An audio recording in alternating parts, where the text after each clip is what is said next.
Just live for himself, he lived for millions. A man who rose from a world of discrimination to one of the most important voices of India. I am talking about Babu Jagjeevan Ram.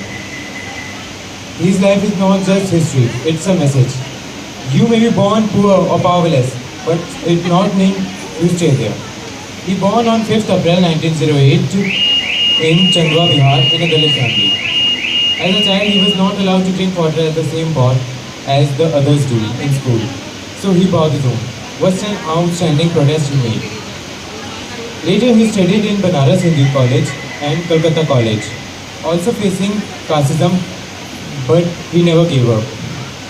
Inspired by Gandhiji, he joined freedom movement and quit in a movement, as well as he got jailed. After independence, he became one of the most powerful minister of India by handling labor, agriculture, railways, and most importantly, defense.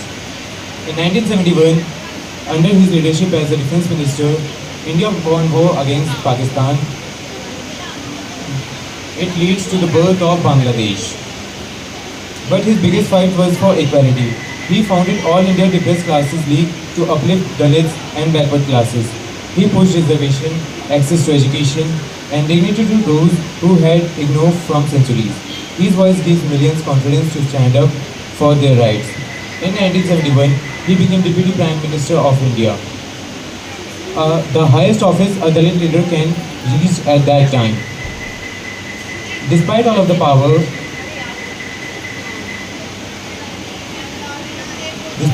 power, he was always stayed connected to his roots. This shows his simplicity, and his life shows that leadership isn't just about titles. It's about standing with the right even when it's hard. On a sad day in 1989 of July, Babu Jagjeevan Ram has left us behind.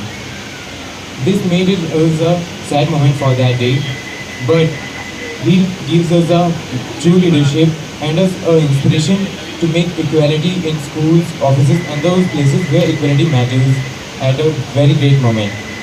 So we have to make our more generation inspire about him and train the whole new generation about him also. Thank you, Jai Hind.